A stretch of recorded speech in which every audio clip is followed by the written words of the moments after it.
Good morning, everybody. This is Walk the Dog with Riot Mort, coming to you from LA, which is very different. Very different. Normally, I would do the walk out there, but there's someone doing all the yard work like there with the blower, so I can't hear myself out there. So you get what we call the parking lot walk, where I go up and down the parking garage. But yeah, so I'm here in LA this week for some work stuff. Going to be getting work done. But yeah, it was a good weekend. Stream was really fun. I enjoyed my stream. Just some solid games of TFT. Got to sort all my Final Fantasy Magic cards, which was very relaxing. Little Father's Day, and then hop on a plane. So, yeah.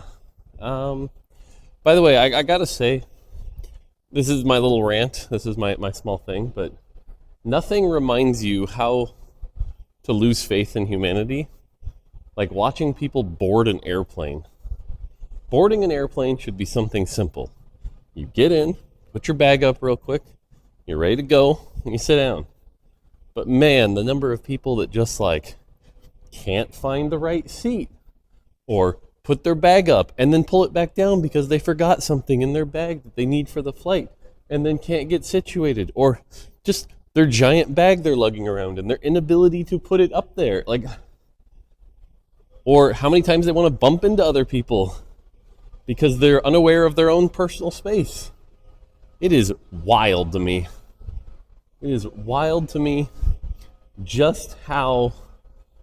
Anyway, that's my little rant. So, yeah, I don't... Flying just reminds me how much I don't want to be near other people out there in the world. So, yeah. Okay, anyway, I owe you guys questions. You guys ask questions, I answer them. That's how this works. There's some good ones today. Some longer ones. So the first one's been there for a bit. What are some cool design insights you learned from others over the years? Now... this is one where okay, so there's generic useful design, and then there's specific design, right? Because for a lot of my time, whether it was the Mario vs. Donkey Kong series or TFT or League, you're doing a lot of things that your learnings may only apply to those games. So it's hard to be oh yeah, I definitely learned how to make TFT better from someone else or whatever. But especially early on in my career, there were definitely some lessons that stuck with me and are okay, these are good things to learn, I should learn them. The first one is actually, I remember it really distinctly because it was a welcome lunch at Nintendo. So I had only been there we're talking a week. Not even a week. And so it was me and Josh, the two interns, along with Mr. Yamashiro, who was the president, and Robert, who was the vice president, along with my boss and a couple other designers. And it was a pretty small lunch, but, getting to have lunch with these two big people. And we were talking about video games, and I mentioned how, oh yeah, I'd love to make a multiplayer game, something. And he said something to me that is definitely true, and a lot of game designers don't realize it nowadays. He goes... yeah, but anything's fun multiplayer. Adding multiplayer is just an easy way to cover up bad game design. And, I've thought about that a lot over the years because he's right. I've watched people play the dumbest Steam games because it's multiplayer and it's fun, right? Playing with people, especially your friends, can make anything fun. And so, a lot of the times in development, if you're making a multiplayer game, you can get blinded and think your game is more fun than it is because you're playing with your coworkers, or you're playing with other people that you like, or you do an internal play test and people are having fun because it's their first time and they're playing with other people. But it doesn't cover up it masks the fact that your core game is actually not that fun. And so I think a lot of the times if you look at some of the more... there's a lot... I'm not going to call out any specific examples, But if you look at a lot of the modern games in the gaming industry nowadays, there is a lot of, that is a bright sun. There's a lot of examples of just like, yeah, we made this game multiplayer, tee hee hee. And it maybe it even kicks off and becomes popular for like a few days, but, or even, a few months. But over time, it wears its welcome because the core isn't that deep or that interesting or that engaging. And so that was a pretty important lesson that I learned. And like I said, I watch people in the current industry at, companies still screw this up. They're like, oh yeah, we had a play test and everyone had fun. And it's like, well, yeah, because it was. So that's one of the really important lessons I learned. I've told this story before. Here's another early one. And again, it was like, we're talking like week 2. It's like I turn in my levels for Mario vs. Donkey Kong. My boss says, these are all way too hard. And I say, they're not too hard. I beat them no problem. And she says, oh, Mort, we don't make games for you. We make games for our players. And that's another lesson that like has stuck with me throughout these years. That, everyone's going to have their own personal tastes. But your personal tastes are irrelevant when you're making a game. What matters is the tastes of your players. And using yourself as a proxy for players is often very flawed. Very, very flawed. Don't do it. So,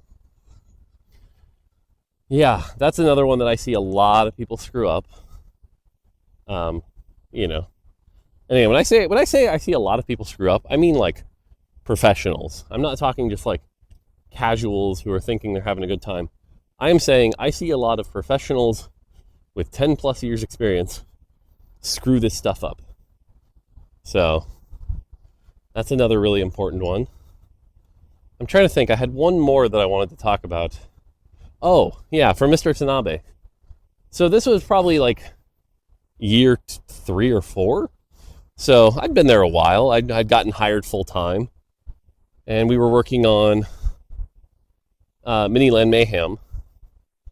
And I remember there was this moment where Mr. Tanabe was looking at the Mini Mario's walk speed.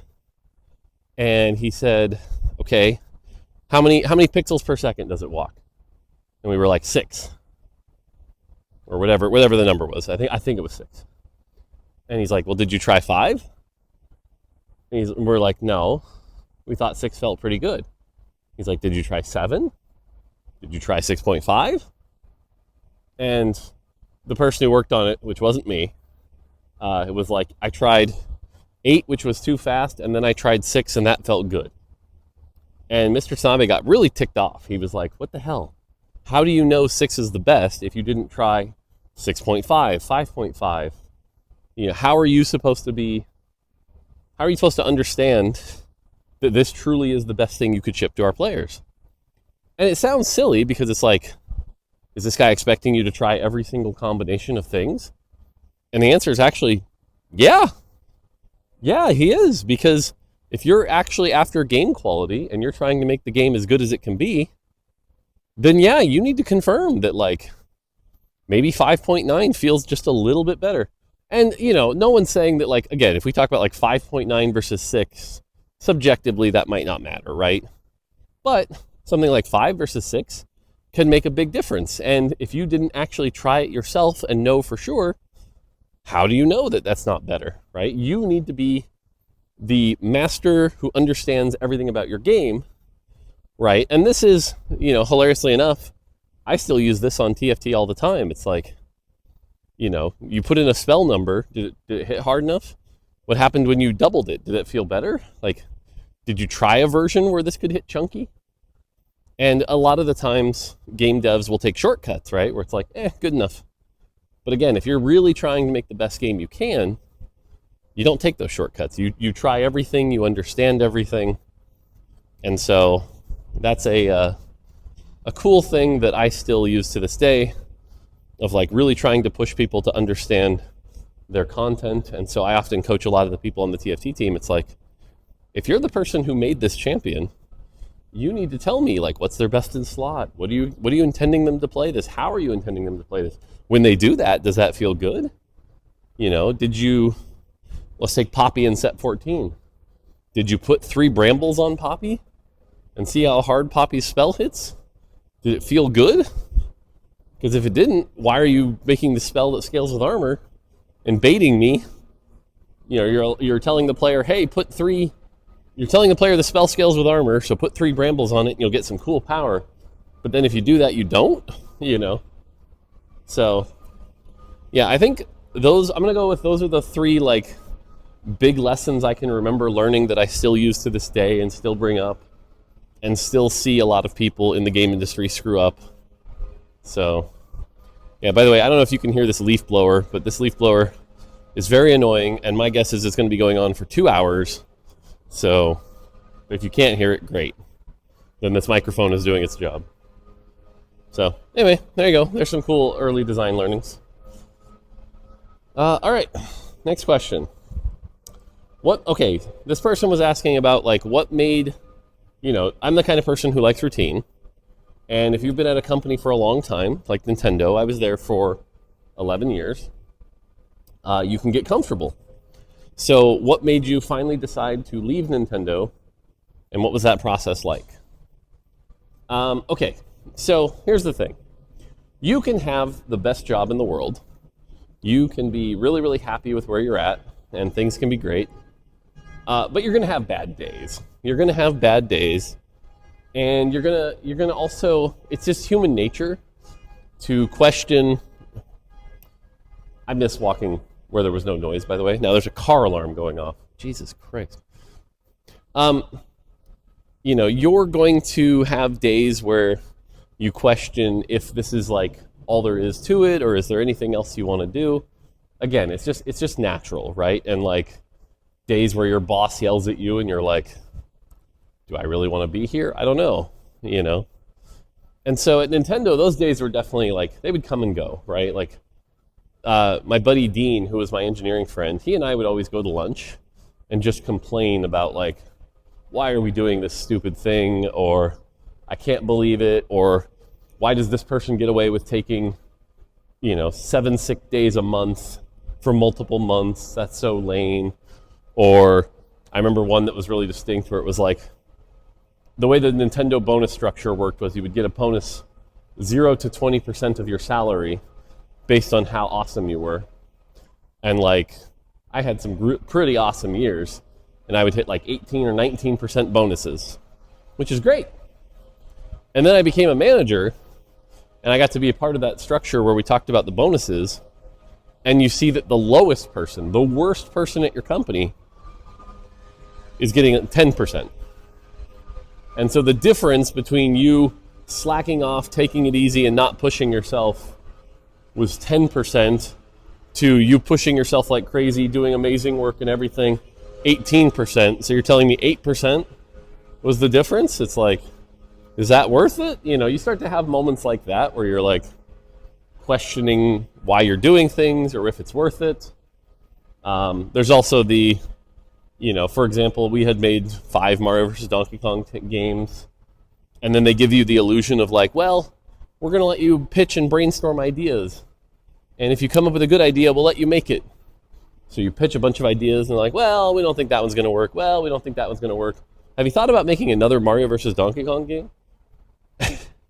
Until eventually, some higher up at Nintendo Japan goes, oh, we want to do something with Miiverse.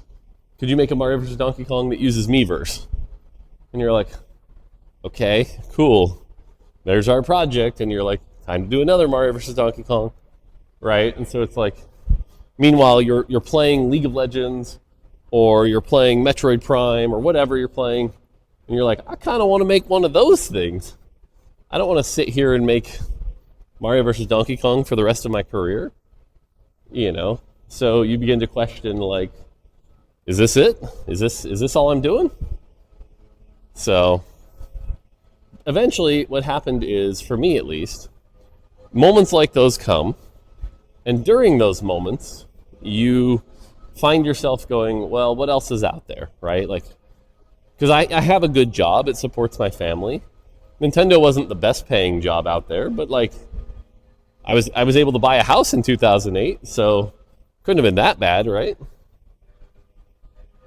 So you question like if you should even go look for something else or whatnot, but at the end of the day, hilariously enough, I had been at Riot, or I'd been at Nintendo for, I want to say 6 years, and I had one of those moments. And interestingly enough, I had gone to PAX that year, and this was the year that PAX, Riot did their like LCS championships at PAX, I think. I could be getting my timelines wrong here. But TLDR here is I had emailed Tom Cadwell, who's still here, and I had said, hey, I really like how League of Legends is really easily accessible. It kind of reminds me of Smash Brothers, where the core mechanics are actually pretty simple. You know, you're a character with 4 moves, that's easy. But the depth in how you play it was really deep, and I liked that. And he replied, and he was kind of like, hey, only a designer would look at it like that. You should consider applying here. So I did. And so the first time I applied to Riot, actually, I went through their extensive interview. I got flown down. This was before they were even at this campus. But at the time, Dominion had come out, and I was playing a lot of Dominion because I thought it was fun. And they were looking for somebody who was a lot more into League of Legends. And so because of that, I ended up failing the interview. They didn't think I was ready. So they passed on me. Okay, fair enough. I went back to Nintendo, worked there another 5 years. Became a director. My boss got fired. I led 3 projects. I still liked what Riot did. I was still playing League pretty frequently. And I decided to give it one more shot. So I applied to Riot again. It was, again, the only company I ever applied to while I was at Nintendo was Riot twice. And the second time, I remember, it was like extensive interviews. We're talking, this was before Riot had reformed their interview process.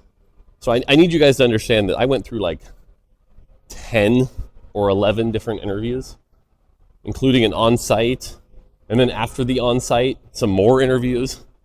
Because they just like couldn't quite figure out. They were like, we think he's a good designer, but we don't really know what team wants him or what to do with him. And so finally one person gave me a chance and was like, all right, we'll take him. And I ended up on League on Pi. But to give you an idea, I went from a director to a mid-level designer. Riot was like, we'll bring you in, but only as a mid-level designer, which, was quite the risk. But it was a pay increase. And it was something new to do. It wasn't another Mario versus Donkey Kong. So I talked to my wife. She wasn't really excited about it. The idea of moving to California, she was like, kill me. I don't want to move to California. But it's your career. We'll take a chance on it. So I will give you the benefit of this doubt. And my wife was awesome and took a chance on it. And she really, if she hadn't taken that chance, I would probably still be at Nintendo. But she did. We came to Riot. And then I got to, feel the imposter syndrome of coming to Riot, thinking everyone is smarter than you, and then slowly figuring out that that's not really true, while also just trying to deliver really good stuff. And blah, blah, blah, blah, blah. 7 years passed, or 8 years, I don't know. So that was kind of the gist of it. But the thing is, you're always going to have these moments at any company. Like I said, you could have the coolest job in the world. I still have these moments today. If I'd be lying if I didn't tell you there was at least one time on TFT, so not even just at Riot, at TFT, where I talked to another company just to have a discussion, because it's like, man, TFT is a little rough right now, or TFT doesn't appreciate the work I do, You just have those moments. It's human nature. Now, obviously, I didn't pursue any of that, and I didn't, since I've been at Riot, I have not interviewed with another company. I can say that truthfully. I've had light conversations with people, but sometimes it's, to be friendly to them or to create connections. But, yeah, it's natural, so, yeah. But, yeah, so that's kind of how that process went, and the rest is history, and what I will say is I'm glad I made the jump. It ended up being correct. But I'm also one of those people that if I could work at the same company for 30 years, I would. I'm too old-fashioned. I don't believe in company jumping to get raises. And it's worked out for me, but, you know. By the way, since I'm here at the top of the parking garage, you guys can see the view. I'm going to do a 360 up here. But it's a pretty nice view. That freaking leaf blower is still going, driving me nuts. But here's the view. Woo! Look at that city view. Pretty cool. So, all right, next question. How do you decide which augments are added or removed on refresh? This is a great question. I really like this question. So I'll be honest with you. The augment space in TFT is probably the ripest design space and the most underappreciated design space in TFT. The difference a set can have between a batch of good augments and a batch of mediocre augments can make or break a set at its highest level. And I bet some of your most memorable games are because you got some combination of augments or an augment that you don't get to play with very often, but when you do, something miraculous happened. The best augments in the game make TFT.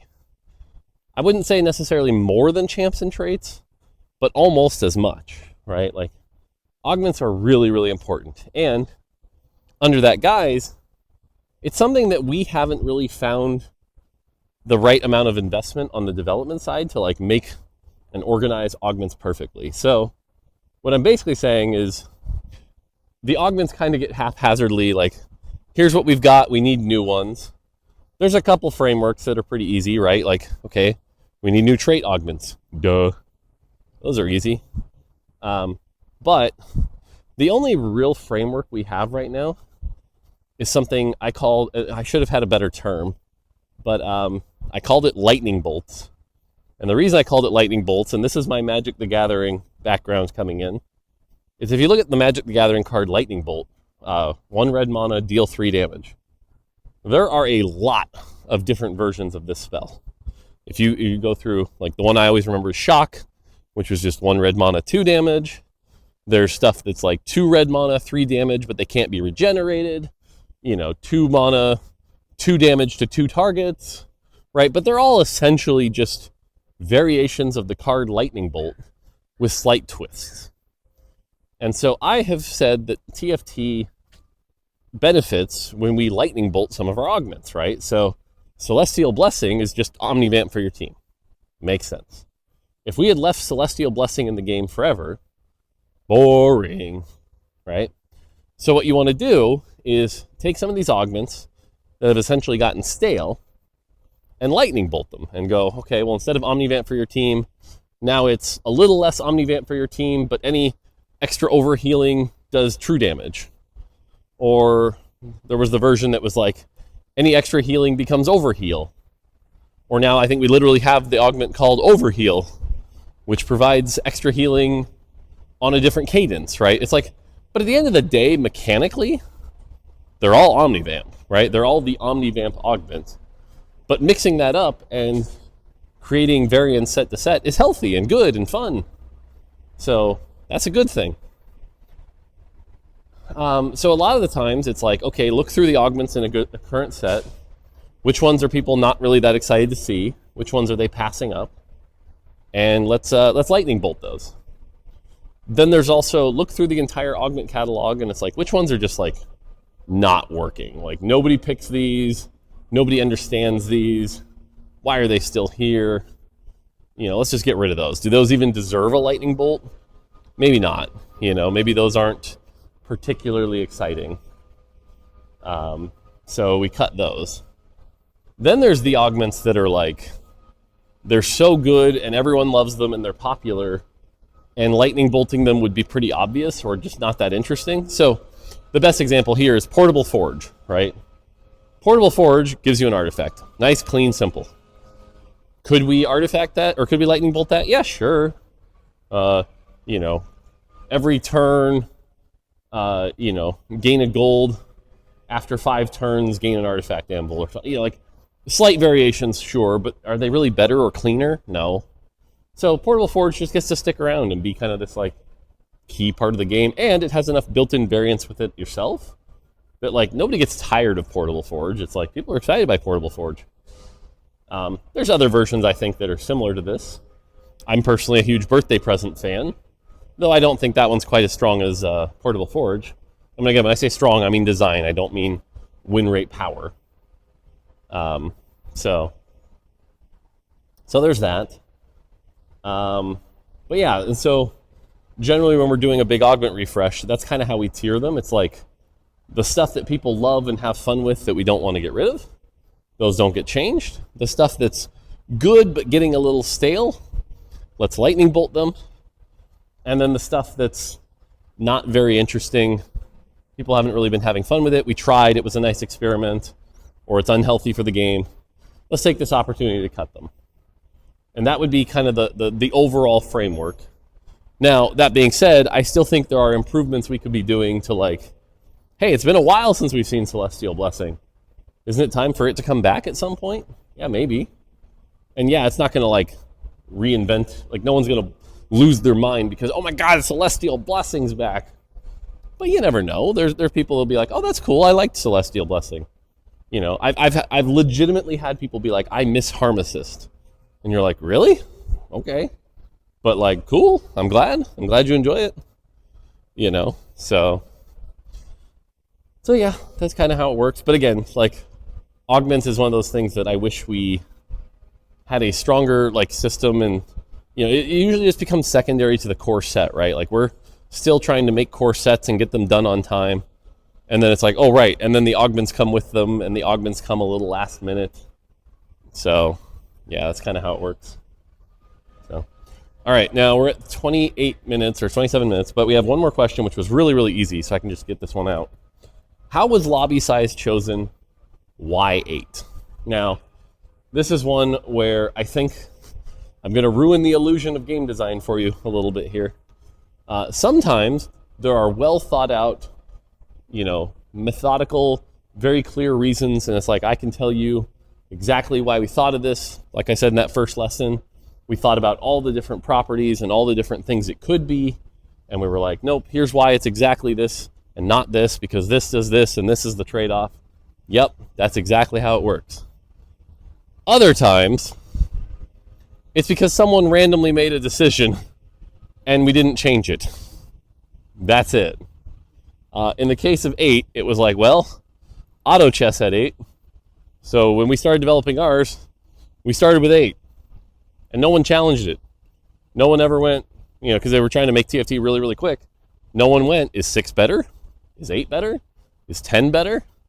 What I can tell you is no one probably went, is 10 better? Because having more people is tough, right? You have to load in more people. And we were already concerned that, like, can you even make TFT, right? Because it's like, can we make it in the League engine? Can it support it? So 8 felt like we have to match the competitor, but we can't do less because we'll be disappointing. But we're pretty confident we can't do more because tech issues. So it's 8. Now, should it be 8? Maybe not. Again, going back to that first design lesson, I can't confidently tell you because we never tested 10 or 12 or 16, you know. What I can tell you is, if I were thinking about it now, logically, if you have, too many people, then it becomes hard to associate who is who and form rivalries, right? Imagine trying to scout 12 players or 16 players. But if you have too few, then it becomes this closer to like one-on-one situation. And so 8 feels approximately like the right number, where it's like, you can, if you scout people, you can about keep track of like 5 to 6. It's like 1 over. But again, if it were only 6 players, that would be kind of weird. And in fact, some of you competitive players, if there's any of you watching, have maybe even played in a 6-player lobby and been like, that's weird. So 8 ended up kind of being the number. But yeah, is it the perfect number? I can't actually tell you that for sure because we didn't really have a great reasoning for that one.